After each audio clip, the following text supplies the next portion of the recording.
Welcome to True Detective, Season 2, Episode 7 recap. Black motels and hotel maps or something like that. Sounds about right.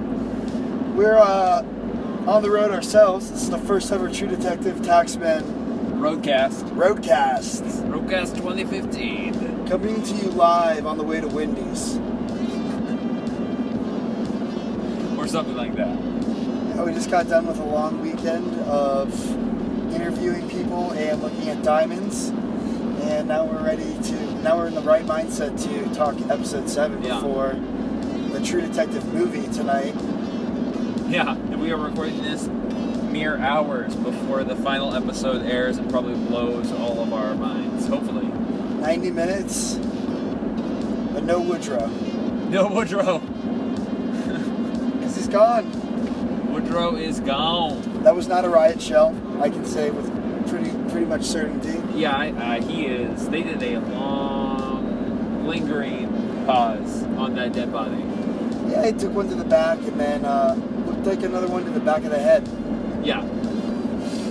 So it was a big week for True Detective. Another incredible episode. Super well paced, super interesting. I've enjoyed these last 4 episodes. Well, I'm assuming they'll find out it'll be awesome, but the final 4 episodes have been all pretty stellar. So, yeah, pretty good episode overall, definitely.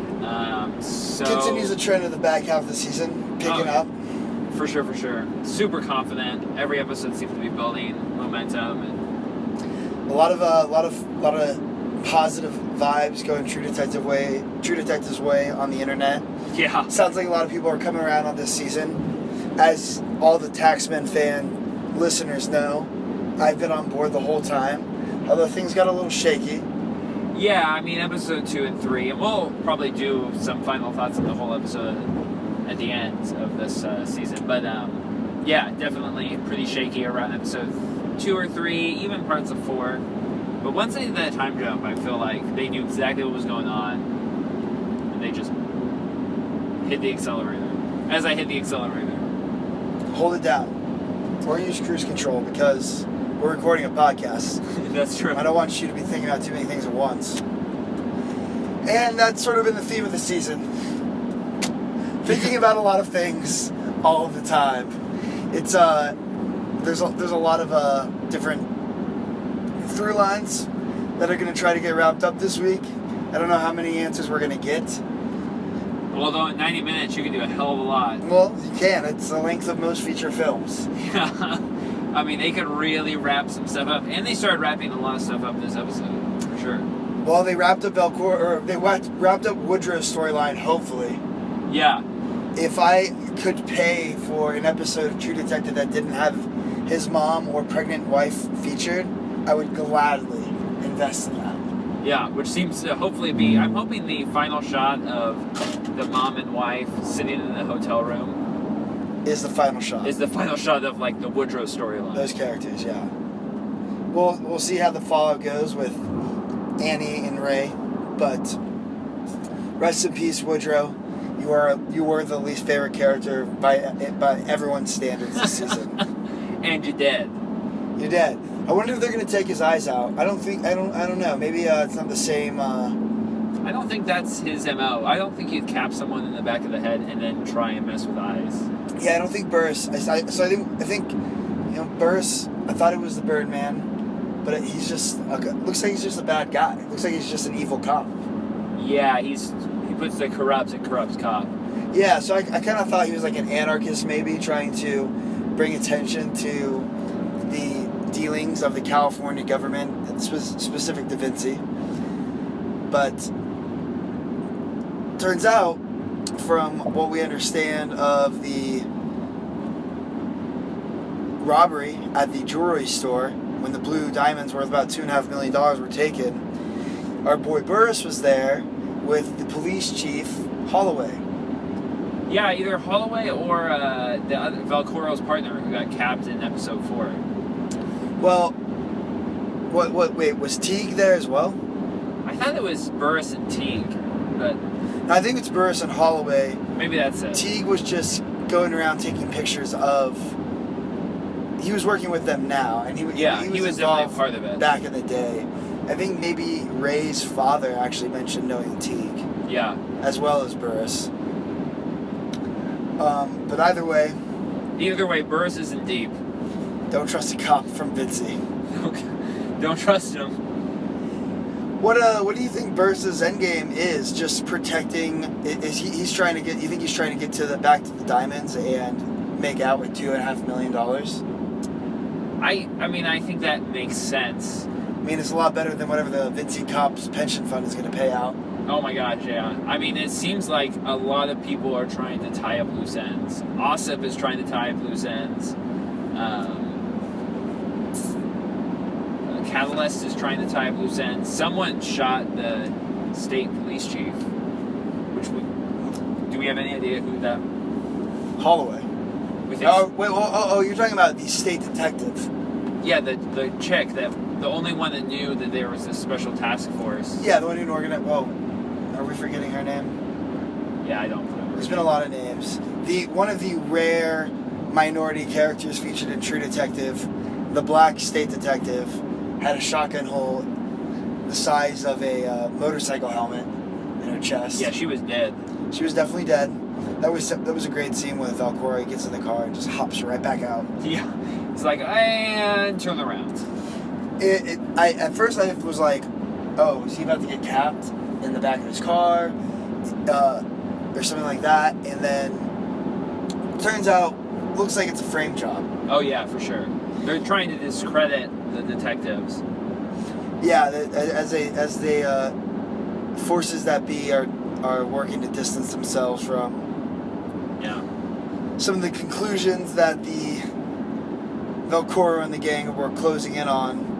They're doing their best to put those guys in a bad position. Yeah, and it seems like everyone pretty much is a villain, except for Mayor Chisani, which is hilarious. Yeah, he's not a villain. He's just a drunk. I mean, he's definitely villainous in his indifference. Yeah, he has no clue what's happening. Although he is the one who had to sell the... He definitely had to be complicit with Ossip taking over the bars, or the club, right? I mean, I think he honestly got a phone call from Ossip at one point, or someone tipped him off that Ossip was looking to buy up the clubs, and I think he just casually mentioned it to Frank. I don't even know if he was part of the conspiracy. I honestly think he's completely oblivious. Yeah, I think the only thing he's concerned about is where he's going to get his next drink and who he can tell, what poor bar patrons he can tell his family story to. Yeah. That shot with him and Semyon, where Semyon's like, dude, just go. You don't have any idea what's going on. That was awesome. Take a walk, Chisani. Yeah, he lets him know that his son is like basically running these prostitution circles, blackmailing rings, and all these other things. And yeah. He doesn't respond like he has any sense of understanding on what Frank just said to him. Speaking of Frank, though, this was a huge episode for him. Yeah, this is definitely my favorite Frank moments. Oh my gosh. Not necessarily my favorite Frank quotes, because it's so hard to choose between all of the great material out there. But Semyon really took it to another level. Yeah. Blowing up his clubs. Well, before that, he had that scene with Blake. I mean, he meets with Ray early in the episode, but not much is really said. Well, he gets tipped off that Blake is totally in deep with these guys. Oh, yeah, you're right. And that's what sort of sets that up. Yeah. And then Velcoro wants to know who tipped Frank off to the rapist of his wife. Little do they know they're talking about the same guy. It's the same dude. That came out of nowhere. Yeah, I was pretty surprised by that. But I guess Blake has been running around with Semyon for a while. So my guess is Blake seems somewhat oblivious. So I'm guessing that either Chisani's son or someone else gave the information to Blake, who conveyed it to Semyon, who conveyed it to... That's not even the way it looked to me. It looked like, it sounded to me, because, it'd been a few years by that point, 10, 15 years. It seems to me that Blake was just trying to move up? Was just trying to get rid of an inconvenient nuisance. Yeah. And saw that a cop had a wife who'd been sexually assaulted, and basically took advantage of it to put a cop in their back pocket, which admittedly kind of was what Frank wanted to do. Yeah, and that was it was Velcoro's story for the first few episodes, and then Frank, I guess, just didn't ask enough questions. Which Velcoro never answered enough questions. They all just kind of wanted vengeance and murder. Well, Frank has this sort of weird pseudo-honor system that Blake and Ossip and Catalyst and all of these other crews, Burris, certainly seem not to have. Like, Frank honestly seems like he wants to tell the truth to the people he cares. I don't know. He has some sort of honor among thieves. Yeah, I agree. He does have some sense of honor, although he's sort of been strong-arming people after he got hosed on his way to going clean. But I agree with you. I don't think he's too malicious in his dealings. Certainly not malicious enough to randomly put out a hit so that Velcoro can feel better about himself. Yeah. Although Velcoro was definitely quick to take advantage of the situation presented to him. And remember when Frank freaked out about the Mexican cartel killing the woman in the previous episode? Yeah. He's like, why would she have done nothing wrong? And they're like, oh, well, she said that she was dealing with cops, and so we took her out. You know, he definitely is messed up. I mean, he ripped out that guy's tooth, the guy's gold teeth, but he definitely has a code. Yeah, he definitely feels like he wants to meet people on even ground and doesn't like, I don't know. He enforced that code this week with Blake. Yeah, Blake felt that wrath. Blake felt that wrath in a lot of ways. A gnarly glass to the face, which, how could he not see that coming? Oh my gosh, yeah. Blake is just a weasel, man. Yeah, I like that line. Semyon's like, you're arrogant to show up here by yourself. Yeah, that was your only mistake. Yeah. And he spills a lot of beans, though, on his way. It looks like Ossip's been working to get Frank out of this deal for a while. Do you think it was before Casper was there, or right when Casper disappeared? He's like, all right, let's hose everyone out. I think it was after. I honestly think Ossip was pretty upfront when he was like, listen, when Casper disappeared and that haul fell through, I just went straight to Catalyst instead of working for you. I was like, how can I get the land deal and get Frank out of the way at the same time? Yeah, and they mentioned in the documents that the executive of whoever's allocating the land has no room for Frank. Even if he actually does produce the DVR, he still won't have any room to buy land up. Yeah, so the DVR seems to be a MacGuffin, although I could totally see it coming back into play if we're going to wrap this up.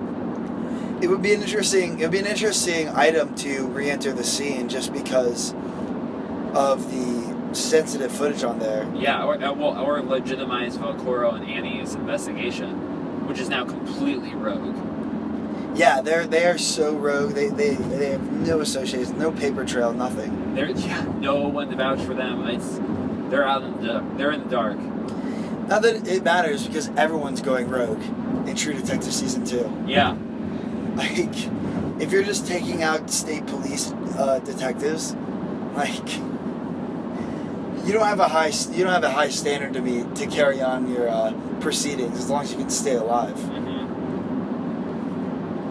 Yeah, and Frank going rogue. I mean, Frank went completely rogue. I was shocked that he basically just straight up listened to his wife, who's like, "Listen, let's liquidate. Let's take everything we got. Let's just shut it down." Yeah, and it became a little easier to make that decision when Ossip came and said, and it's like, your clubs that you own, they're mine, but I'll let you stay on as a manager. It'll be a nice salary. Yeah. I love the way Semyon played that, though. It was really sick.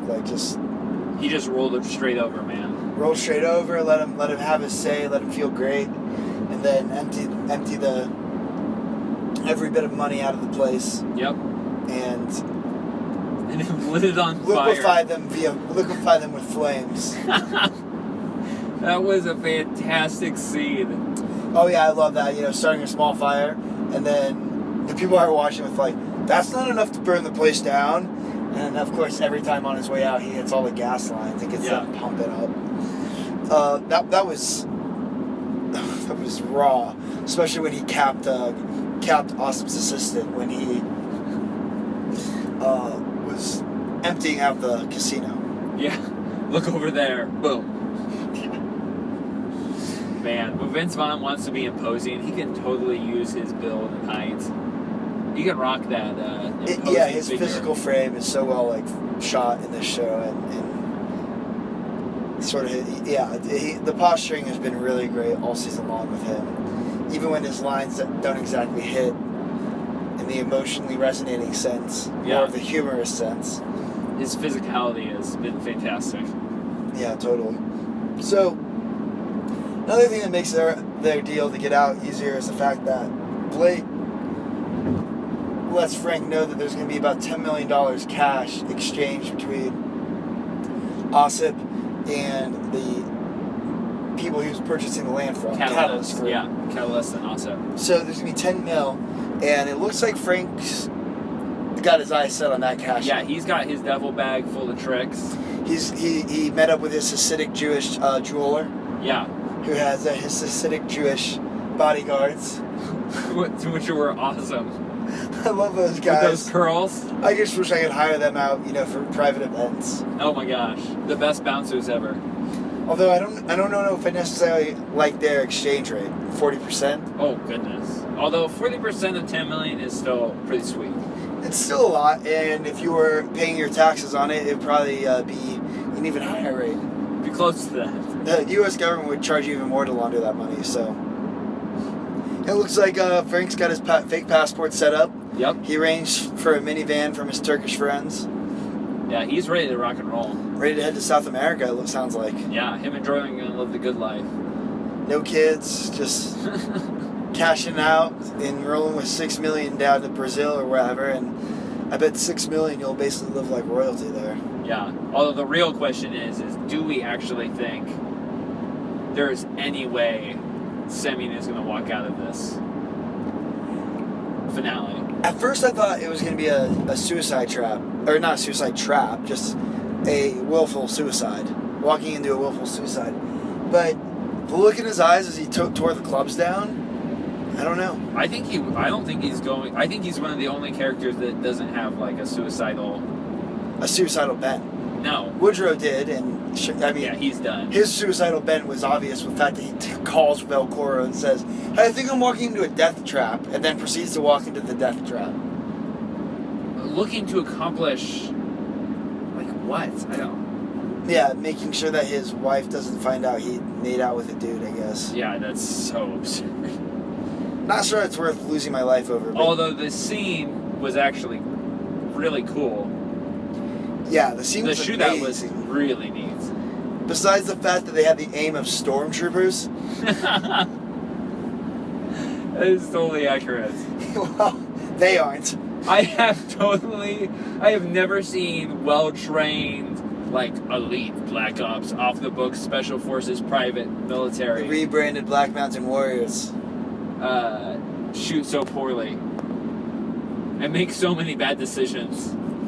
Yeah, those guys made a series of bad decisions, including letting Woodrugh walk right up to their boss. Oh my god.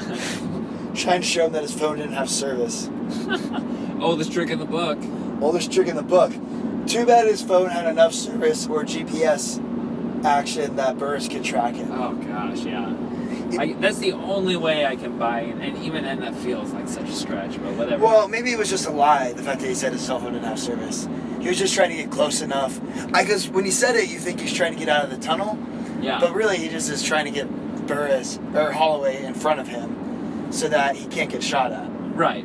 So his phone never probably. But yeah, that was a sick action sequence, especially when he uses his former lover as a shield. Oh my gosh. Brutal violence, which I'm always a big fan of. For sure. You doing a mic check, Drew? Yeah, I'm just making sure we're still recording, and we are. We are, we're hot. Shout out to iPhone voice memos. Yeah. Roadcast, baby. Can't wait to Roadcast Game of Thrones next year. Oh yeah, inevitably. And on that we'll doing a Roadcast on our way to Chipotle. So you won't want to miss that. Slightly classier. Watchers of the Wall, if you don't know, shout out. So yeah. Semyon, he doesn't have a suicidal wish. No, I think he's in it to win it. He's in it to win Which it. is going to make for one kick-ass scene when these three forces meet. I really want him to pull it off. It's one of those like vintage sting operations. I'm just imagining like a football field at night. Semyon is the third party that you don't know is in play. Oh, it's going to be so sick. Well, we do. I wouldn't say a football field. Seeing it's Vinci, I don't know if there's 100 yards of grass at any point in that city. There'll probably be some underpass. Yeah, it'll be an underpass or a construction site or a post-apocalyptic movie set, which would be sick. I really hope they bring that back. I mean, it is the True Detective movie after all. Yeah. 90 minutes, man. You can do a lot. Yeah. Oh, I cannot wait. Do you think he's going to be able to make it out? Are we going to see the end of Ossip? I mean, he sort of tipped his hand, it seems, by burning the clubs down. Yeah, I mean, but then again, they might assume that he stole all the club money, which he did, and then he just left. They might assume that he's just not in play. Yeah, because they don't have... Like, they have no reason to believe that assuming that Blake's body burned up with the rest of the building. Which, of course, it did. And they probably won't have time to identify him in 24 hours. No. It takes a little while for those dental records to come back, which was about all that's left of Blake. That and a dirty pair of underwear. Which was such a great line. Yeah. You had so much potential, Blake. And now you're here shitting on my floor.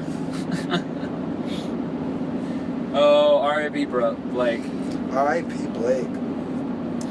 Yeah, so I guess they don't have that information, so... Yeah. Oof, I cannot wait. Even still, they'll probably beef up the security. I can't wait. It'll be great. I know. Do you think that his jeweler will loan him the Hasidic Jewish bodyguards? As like hitmen? Mm-hmm. That would be so sick. But no, I don't think so. Them rolling in like 3 motorcycles. Oh, man. Some machine guns blazing. Mowing everything down in sight. Saying some sort of Jewish war cry. Yeah, and Frank just like saying some elaborate metaphor to himself. It could happen. In 90 minutes, Semyon could say a lot of metaphors. Yeah, all of which would come out of nowhere. So I really feel like the running time is indicative of a long play for Semyon, though. Yeah. 90 minutes, you got 3 main characters left. Well, it'd be really tough to stretch Annie and Velcoro out that long. Well, do you think Annie and Velcoro are... And we haven't talked about them yet at all. I know. Do you think they're going to come into play during this Sting thing? Do you think this is when all of the characters, Ossip, Velcoro, Annie, Semyon, Catalyst, everyone are going to sort of meet? I don't know. I don't really see them entering into that. Because they have every reason to. Like, if they recorded it, like, they don't have to necessarily engage. Yeah, yeah. I guess I'm thinking about, like, them being part of Frank's cavalry. But, yeah, maybe they are there unrelated, trying to get some footage or, like, corroborate some more evidence about this, like, corrupt land deal. Yeah, I mean, because which is about all they can go off of at this point. They have all the information they need, at least to track it from Catalyst's end. They don't know Frank's involved or Ossip probably, although they might. Velcoro's done ops on Ossip, and I mean he knows quite a bit about the land deal. Although I don't think he knows the extent to which Frank is involved. No, I don't think he knows that at all. Which would be that would be interesting though, because at the end of season 1, right, we have this moment where all of the characters sort of meet in the end. It'll be interesting to see if that happens again. Yeah, I will. I definitely would like to see. Hopefully there will be something that can push them together. It'll probably be this scene. I would imagine that this episode builds up towards that final scene. Yeah. And maybe there's some falling action afterwards. Yeah. It sounds like it'll be 90 minutes covering 24 hours, which would be sick. Yeah, I am really excited. So, we got Annie and Velcoro, who are largely immobile in this episode. Well, they keep trying to make plays, but they keep being pushed back.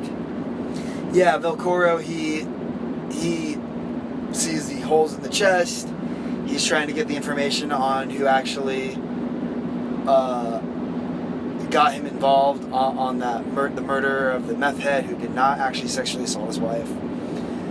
Annie, though, when she makes it out of the hotel, it's a really great scene. Mm-hmm. She sets a personal record for hugs. It's supposed to be your personal all-time record for hugs in a single day. It's her most intimate day of her life. She hugged like 3 people. She hugged 3 people. It looks like, so, last week we had the episode where she goes to the orgy and starts having these really, intense flashbacks. And so she goes and talks to her dad she's like, I saw the face of the man who abducted me. So it turns out she was abducted when she was a little girl for a few days. For 4 days. 4 days. In the wilderness. In the woods. And they never found the guy, and she just eventually stumbles out. Yeah, she just shows back up, escapes somehow, and her dad seemed pretty torn up about the whole thing still. Yeah, well, obviously. Which, he's part of the good people, but I just assumed that they were bad people, and he was the baddest of them. Yeah, anytime you have to add a prefix like good in front of your name, something shaky's going on. Yeah, and I had been speculating earlier in this season that they were the device with which the girls who were getting ran in the prostitution rings were flushing out. But her dad just kind of gets up and goes when she tells him that he's probably in danger. Yeah. And if he was involved, he would be able to put a stop to that danger. And he wouldn't have rolled out of town, it would seem. Unless he rolls back into town. Unless he's trying really hard to hide it all from Annie. Yeah. But you would think he would protect her over anyone. Yeah, it's true. I mean, from the character, as much as he's been around, which hasn't been a lot, I would like to think he cares enough about his daughter that he doesn't want to let her walk into it seems like homicidal situation. The way this season has been set up, each of the main characters has had their cadre of familial or friend people that sort of, give them character and definition. So she has her sister and her dad. Velcoro has his ex-wife and his son. And Woodrugh has his completely screwed up mom and girlfriend and male lover. Child on the way, and male lover. Yeah. So, we already know Woodrough's crew is bent. At least his lover is. It would be interesting to see if we do the same thing with Annie. It doesn't seem to be going that direction unless we're missing something or they do some crazy twist. Yeah, there'd be a twist if he was. Everything leading up to it, all signs are pointing towards he's not a great dad, but maybe not a horrible person. Did Velcoro put a call in to his fam and was like, listen, get out of town for a week? I don't remember that. I mean, his only family is his father. And his ex-wife and kid. His son. I don't know. I don't think so. Everyone else seemed to do the putting them away. get them out of the city. But Annie murdered that guy. So she was freaking out. And they traced that back to her, and I don't know how exactly they knew, but they traced that right. Well, I guess they didn't take long for them to put together sister Annie. Yeah. Plus the fact that it's not like she didn't do it in front of 7,000 witnesses. There was a lot of witnesses. I guess it was a little hazy from our perspective, but not everyone was hopped up on Molly spray. Yeah. So, yeah, I do not remember that happening at all. It doesn't seem like Velcoro has been immediately implicated. He sort of presumes that the state detective is being framed on him, but I'm not sure if they're necessarily. Do we know if he's necessarily explicitly connected to the documents? And how do we know? How did they know that Woodrugh was connected to the documents? I mean, they must have got something from the police chief. If Woodrugh is being tracked down by Burris. Yeah, they must have gotten something from the police chief. That's the only thing that makes sense. Woodrugh is just he's a desk guy right now. he like does insurance fraud. Yeah, so that's it's an interesting question, Drew. I guess we'll see this week, because I know for sure we have not seen the last that fat redhead of his. No, for sure. We have to get the paternity results, right? I think that's sort of. I don't know if you need that. Maybe. If we spend so much time talking about I will whether say or not that it's his kid. If Woodrugh lives, if Velcoro lives, it would be a cool conclusion to his character if his wife came to him and was like, look, I actually, if they do another jump forward, after they recover from whatever crazy gun battle happens, it would be interesting if she lets him know, is like, I'm not giving you your kid back, but BT Dubs, he is yours. Yeah. By blood. So we didn't get a scene with them, so we don't know whether or not they went into hiding, unless it was like a passive dialogue mention. But Velcoro did pay a visit to the man in jail. That was this week, right? No, that was 2 weeks ago. That was 2 weeks ago? Yeah, we talked about that. Oh man. When he threatened to cheese grate everything. Yes, the old prick through the cheese grater trick. Yeah. It's an oldie but a goodie. Yeah, it never fails to intimidate. Even just viewers. I felt intimidated. So, regardless of whether or not families are in hiding, Annie's poor sister. Yeah, man. She was just, has a boyfriend, got out of the sex slave industry. She's going back to school, starting classes soon, and although she did say, like, she was asking a lot of questions that seemed to imply that she was in deeper with that crew than she let on early. Yeah, it seemed like she said something like, did you go in the house? And it seems when like... did you get the, what happens? Yeah, I mean, I don't know. It seemed pretty shady. Yeah, it sounds like she might have gone on a trip to that house herself, which is why she denied ever going on a trip to that house to her sister. Yeah, absolutely. Which makes sense with context. So, what we did find out about... We found out a little bit more details on who possibly murdered Casper, though. Because I've been theorizing it was Burris for a while. Yeah, we were pretty sold last episode that it had to have been Burris. But the rumor mills are burning, and we got a little more info about the twins. Yeah, Woodrugh sort of makes that offhanded comment, right, about how the girl changed her name and is now this other girl, blah blah blah, right? Yeah, Laura. So her pseudonym is Laura, and it was Casper's assistant, who we meet in one of the first few episodes of the show. Yeah, like once or twice. Yeah, we meet her twice. Once, she's a secretary. Who's not super helpful. Who's not very helpful. And she's only been there for about 6 weeks.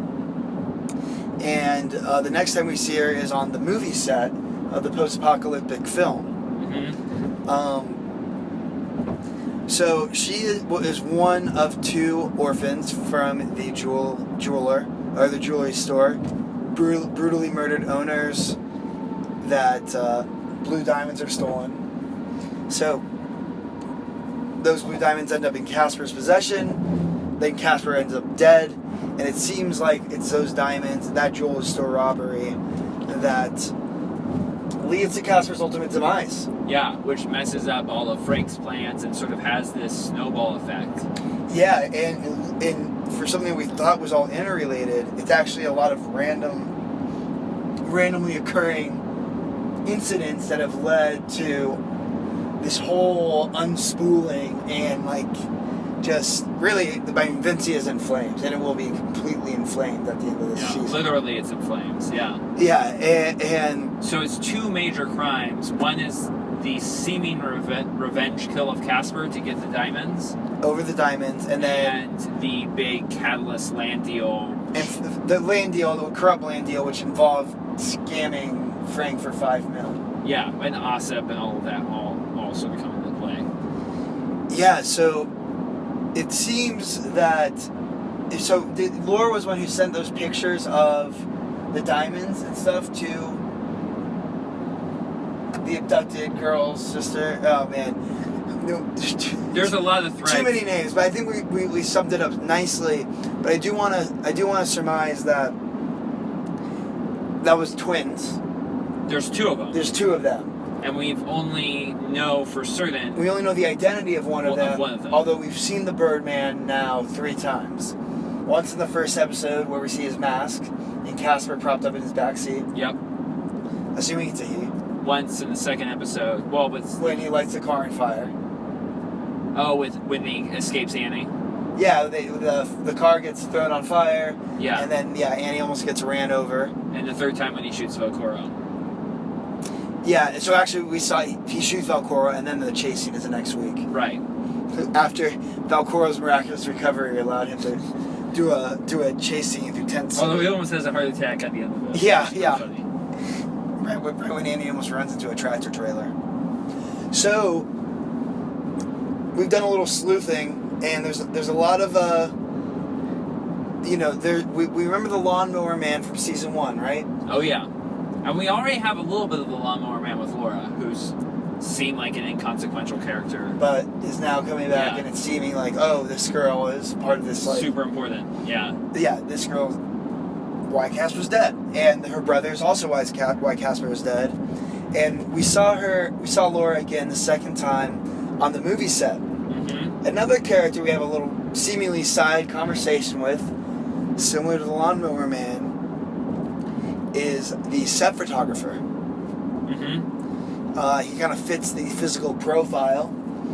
Young, seemingly the same age as Laura, same racial background, seemingly, and what was once innocuous may now be a critical character, at least. Yeah. At least for half of the case. Half of the case, yeah. Which is the Casper murder, which is sort of what set this all off. So do you think we're going to see a lot more of them? I mean, we kind of have everything figured out. I don't know. Do you think that Ray or Annie are interested in bringing them to justice? I mean, they don't have a whole lot of threads to pursue, and I know Woodrugh mentioned Laura to them. So my guess is she comes into play early this episode. And again, if I had to put money on something, it's going to all culminate in this big Catalyst Ossip everyone showdown. Will be the penultimate moment, or the ultimate moment, the climax. Yeah, I agree. So now let's talk about the real meat of the week. Yeah. We've been shipping it all season. That's not true. Velcoro and Annie, they get romantic. It's a slow heat. It's a simmer. It's a slow burn.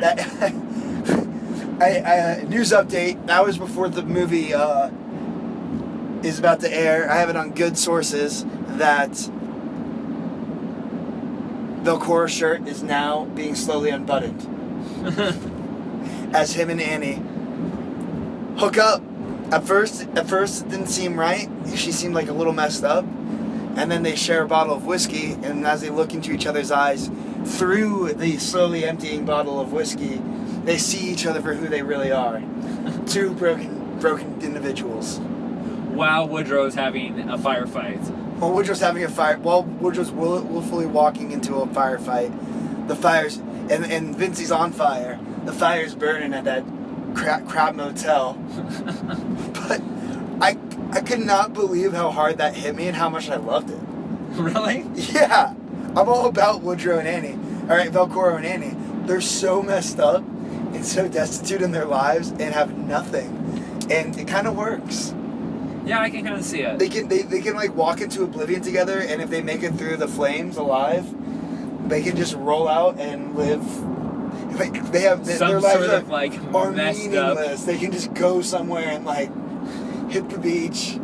They don't want to go to the beach. Let's be honest. They want to find the diviest dive bar in America. Yeah. And just in the middle of nowhere. Hang on some e-cigs. Cheap on some e-cigs. They'll switch back over to real cigarettes. Yeah, they will. Hopefully we'll get a Woody Harrelson, a Marty, a cameo, and yes. he'll gift them with a pack of blues on their hospital beds and sneak them out for a smoke. Oh, Oh man. my gosh.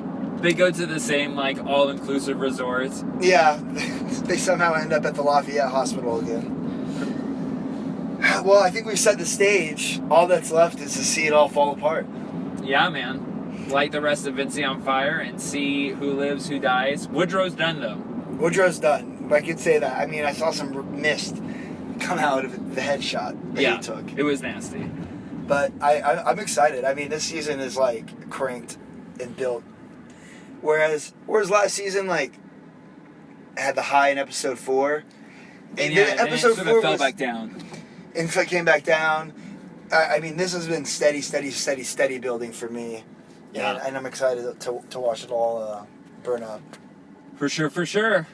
So that being said, Taxmen out. Yeah, True Detective movie coming up next. So we'll be back next week to put a bow on it. Yep. This is the Taxmen. Doing your taxes. Week in and week out. All right.